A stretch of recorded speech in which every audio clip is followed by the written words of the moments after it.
Hello all and good morning. Well, today within this video, which is Monday, I just wanted to address some things that I have previously stated within my last video due to the backlash or due to the trolling. The reason why I say backlash or trolling because the last video I posted was in regards to giving out information in order to help target individuals seek help to try to stop the targeting or to try to decrease the targeting. Um, so there was a TI that kept posting on that same video in regards to their comments of saying, you have no proof. You guys can't get no proof. You won't get no proof. But when I went to this person's page, they were classified as a targeted individual. So, what I say about trying to decrease the targeting or trying to get evidence or trying to proceed with taking some of the things that are happening to you to court, I don't mean that this will help stop the whole targeting corporation as a whole or stop the whole targeting within your situation. What I mean is a lot of things that happen in your life are due to you being put in this gang stalking program. And a lot of things are unethical practices or a lot of things are unlawful. So, with that being said, some of the situations that you encounter can be handled by the court of law. For instance, I was renting an apartment. I was a renter, however you want to say it. Excuse me, I'm getting tongue tied because I'm trying to think and speak at the same time. There's a lot in my head that I want to address. But getting back to the subject, I was wrongfully evicted out of an apartment complex, and I do feel it is due to the targeting. First, the lady started raising my rent out of nowhere. On top of raising my rent, she was like, "Oh, you got 3 days to pay this," and by law, there's certain procedures when they raise your rent. You got to give them 30-day notice. She didn't do this procedure, so long story short, my house already had been broken into, and at this time I didn't know that it was due to targeting. Nothing was taken, it just was broken into. This particular landlord took 2 days to fix a lock. I had to miss work because I didn't want to leave my apartment and my items unsecure because I have a lock on the door because whoever broke into the apartment kicked the door in. Okay, long story short, it was a lot of things that made me think that now that I know that it was due to targeting. Back then I didn't know. So long story short, on top of the wrongful eviction, on top of the unlawful um, tactics that she was conducting, I took her to court. I won. That's what I'm trying to say, because on top of that, she tried to ruin my credit by saying I damaged her property.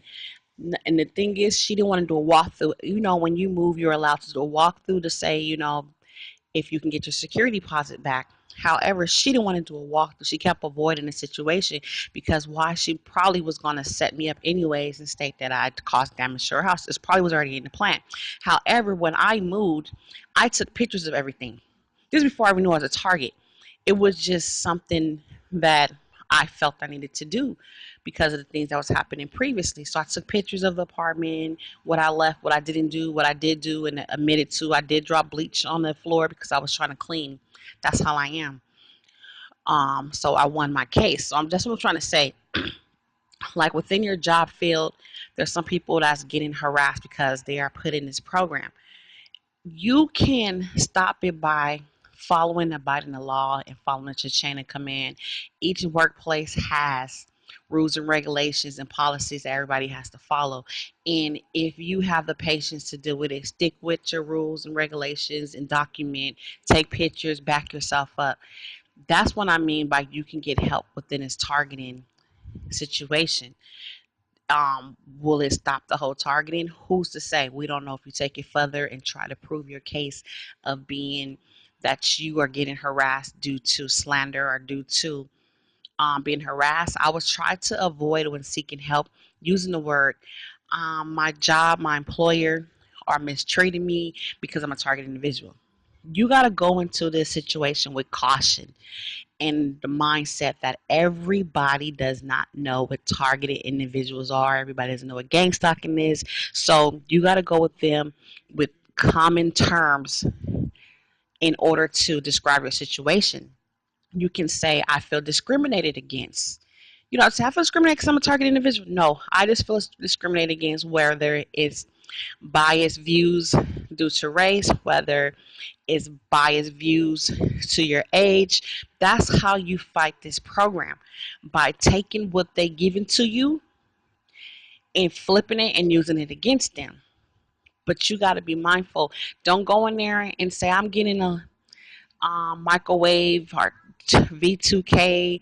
They're doing this to me. They're doing, because the average person that's not going through this is not going to believe you, and they're going to dismiss that.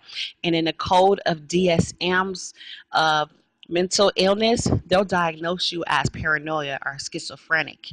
So you can't go in there and automatically put yourself in a classification code of having a mental condition, because these people pretend like when you're talking to somebody, you're explaining it to a 10-year-old. So you can't say, oh, electric shock, I'm getting this, because people's not going to understand. And then when you're explaining your situation, try to avoid stuff that is non-believable, that if it wasn't happening to you, you wouldn't believe it yourself. For instance, I notice a lot of target individuals, we do get censored when it comes to colors. Okay, they try to make us sensitive to different colors, but you can't go to a police officer and say, it's a bunch of red cars following me, it's a bunch of white cars following me. Why? Because it makes you sound as if you're crazy. You know, even though you know for a fact, I know for a fact I believe you because I see it happening, but you can't go to them and say, oh, there's a bunch of white cars, there's a bunch of red cars. Just try to keep that information to yourself. And then once you get to the point of somebody's willing to help you and you get your lawyer involved, let them research that stuff slowly, gradually bring it to their attention and say, you know what, I came across this article where it was called COINTELPRO back in the 1918s or 1960. I don't know when it started. And for some reason, my situation seems similar to that. That's how you slowly bring it to somebody. Don't just throw it at them. Target individual, gangsta. Slowly bring it to them and let them research their own so they can find more details into helping you. I'm just saying, when you're, furthermore, I know there's some TIs out there that call us. I was watching the video that said we're so-called target individuals. I don't know why they call it so-called, because the situations that are happening is true. Furthermore, I wanted to address the facts of some of the tactics that I use to counter to get my proof. Because somebody said, you have no proof. That's not true. I have more than enough proof. Because I don't post every proof on YouTube doesn't mean I do not have proof. Because my goal of YouTube is to vent and to encourage and to give people as much information to help their situation as possible. This is not all about me saying, this is what happened to me every day, every hour. No, it's not about that, because you got to be smart and wise. There are targeted individuals who are being targeted via online as well, meaning you and I. So they're going to send these people to watch everything we do. So if I post all of my moves, my opponent's gonna know my move before it even takes place. So no, I don't post everything, but I want to let you know, how do I get some of my evidence is, if you still have a standbyer as a friend, when they're being told this, they walking on a situation thinking that I'm really about to deal with somebody that's 5150. Okay, so I'm talking to him and saying, sir, I don't know where you heard that from. That's false allegations. I never was class. If that's what they're telling you due to me being outspoken, that's it, and that's all. I told them I'm an advocate for kids with disabilities within a school system, and if that's being outspoken and causing problems, that's why they're classifying me as being crazy, whatever it is. And after that, I start slowly talking to this man, and me and him got on the topic of, the different social issues that's been taking place within the media. We start talking a little bit about how to handle being a target individual. He gave me advice, a police officer. So stop believing all these police officers are against you. They just don't know what's going on. They're blindsided by higher authority telling them to protect and serve. Okay, I'm telling you, he gave me advice. He said, just try to ignore it. And I'm like, what? This is coming from police officer. Try to ignore it. He said, we go through things daily too, as well, where there's people that misperceive us as being bad. We're all not bad. I said, well, that's how I am.